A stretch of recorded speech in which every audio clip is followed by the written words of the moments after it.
My name is Romana Solent.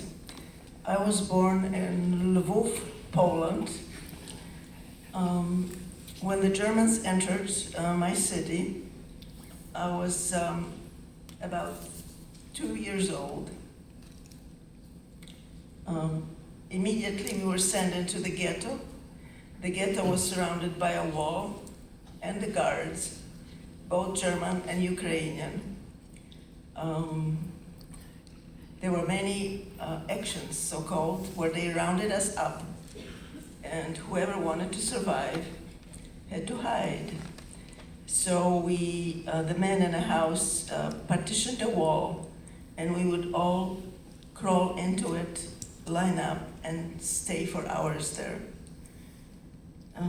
After many months, the population was getting smaller. Many of my family were murdered, disappeared, and my father made a contact with the outside.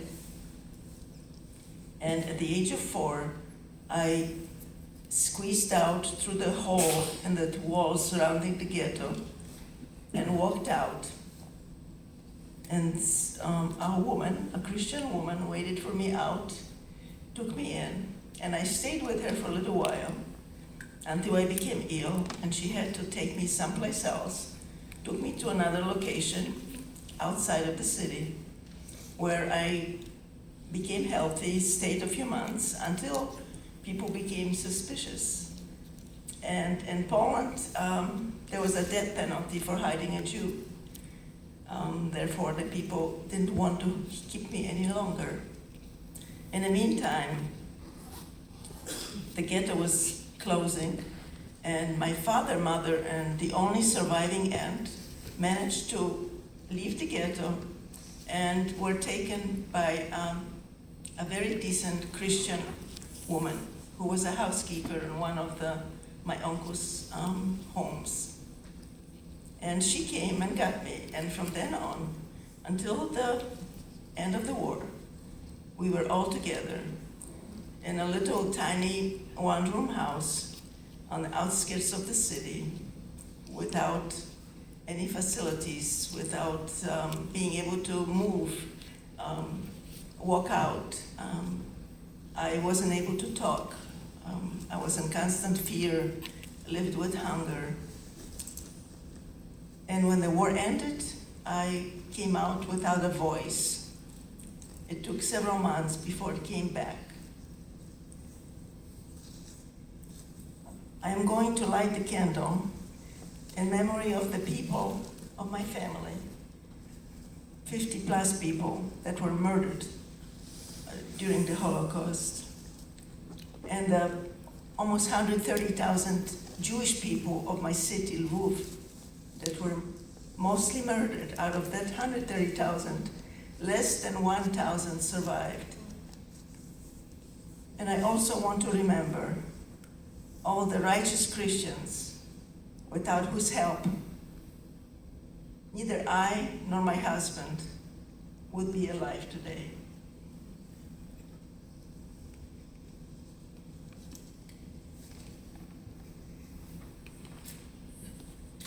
Thank you, Roma. How did it like it? My name is Robert Darvas. I was born in 1930 in Budapest, Hungary, and I was 14 years old when what we describe as the last chapter of the Holocaust started for the European Jewry in 1944.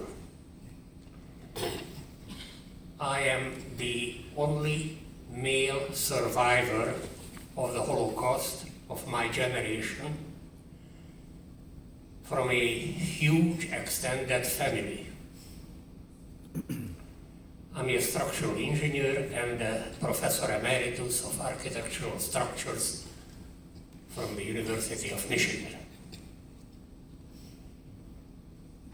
And with everlasting sadness in my heart, I light this candle to the memory of my only sibling, a brother who was 18 years old, and the scores, indeed hundreds of uncles, aunts, cousins, who perished in the Holocaust and died with 6 million others in gas chambers, in forced labor camps, or starved to death in concentration camps.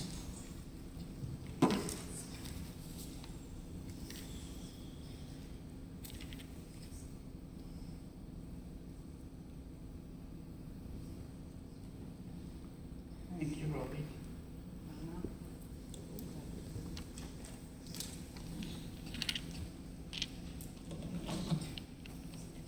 This is working? Closer to you. Closer to me, okay, is that better? My name is Anna Darski, and I was born in Budapest. I think I must have been about 8 years old when the Germans took over.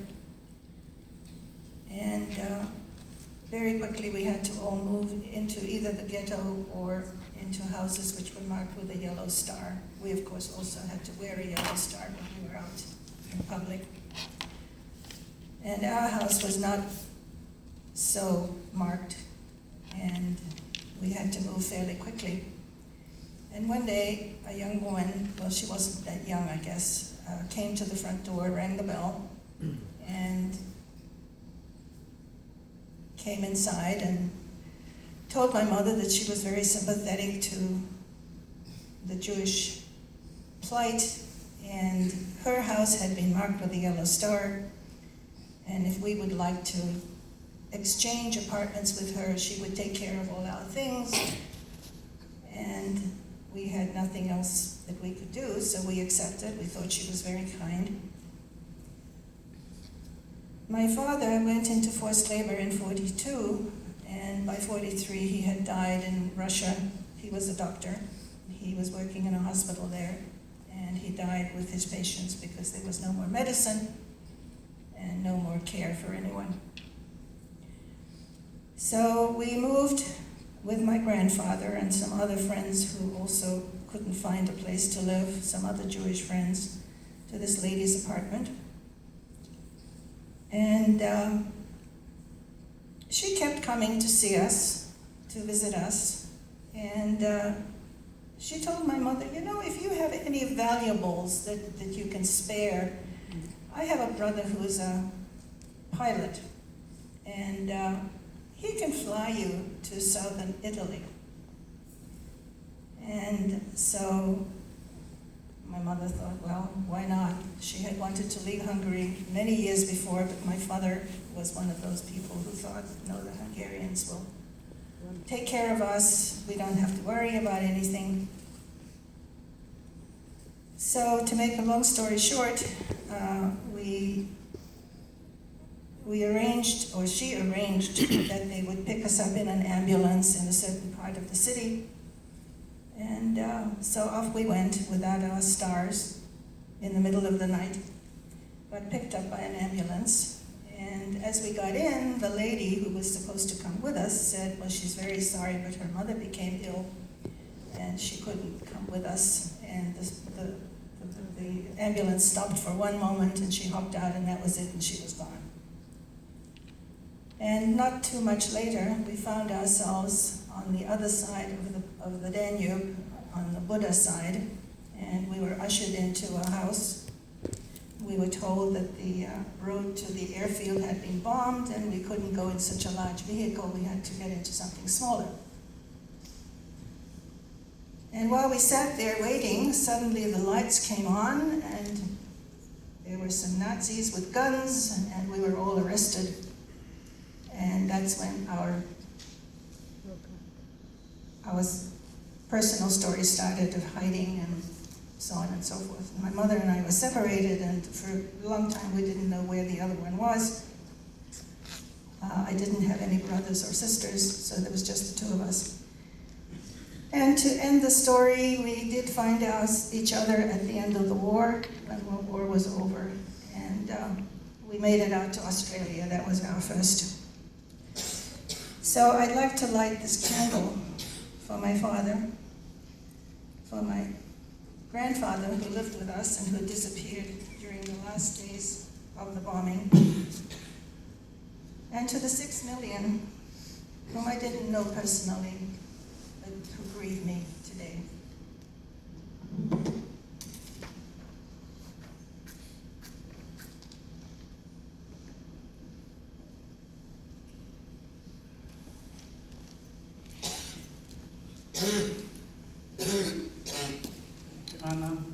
Nelly? I'm Nelly Ulman, and I want to remember today my father, Victor Sabo, who was born September 30th, 1894 in Borșa, Romania, and was executed by the Nazis in 1941 on October 12 or 13, and in a village called Sazavica near Sobert, Yugoslavia. He was 47 years old. I came to America alone at age 13, and I managed to create a life for myself. I never discussed my background with my 4 children or my husband. I always kept it very quiet because I wanted the children to have a normal life and not remember mine. And one day a letter arrived here in Ann Arbor, written in Yiddish, and looking for a Nelly Sabo, my maiden name. I don't know how the letter ever came to me, but my father had actually a single brother out of 8 children who survived and lived in Romania. And in that letter, he wrote that he has looked all over the world for me because he heard that I was a survivor. Well, that brought on a big change in my life. I packed up my children and decided to find out where my father had lived and died. We couldn't make it in 1966. We couldn't cross the Chava River, which is like the Danube, a raging river. There were no bridges, and I gave up. But not for long. 4 years later, I went again with my children, and this time found the exact same spot where they shot 700 people, and there was a pit, and on it was a sign saying, "Here died 700 Jews and Gypsies for the fatherland." That brought back a big, big hurt to me, and I have not stopped researching my father's end. In Vienna, I found a book called The Kladovo Transport, and when I went to the Jewish Community Center, the archivist opened it up and showed me my father's name in it. So I had some idea of what he went through before he died on the Chava River, because his boat was not permitted to go through to Hungary and then Palestine. So I want to dedicate this candle to my father, whom I hardly knew, who was the sweetest man and just died because there were no rescuers on the Mediterranean trying to help Jews. Thank you.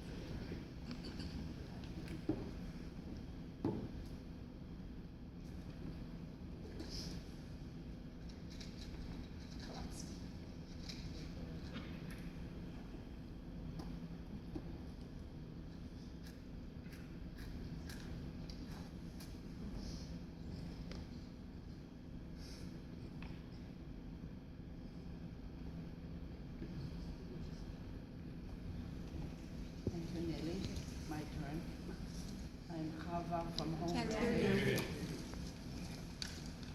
From home, Blodek, and by marriage Kopelman, as you have heard. I was also born in Vienna. By the way, Nelly was also born in Vienna. And when the Germans actually came to Vienna in March 38. You cannot To hear your me? mouth. Is it open? Yeah, it's close to her mouth. She needs it. I don't want to eat it. Anyway, when they came, my father the next day arranged for papers to leave, and he went to what then was Palestine, and it took over a year for him to arrange for papers for my mother and me to follow him. During this time we were hiding, and quite a few good people were helping us to survive with food and everything else. After that we went to Israel, and we arrived there before the war began. I want to dedicate this candle to the family that did not survive. Both my parents came from Krakow, Poland, to Vienna, and both had a large, very large family there. Nobody survived. All my father's sisters, children, my mother's brothers, sisters, nobody survived. So to them and to the 6 million, I dedicate my candle.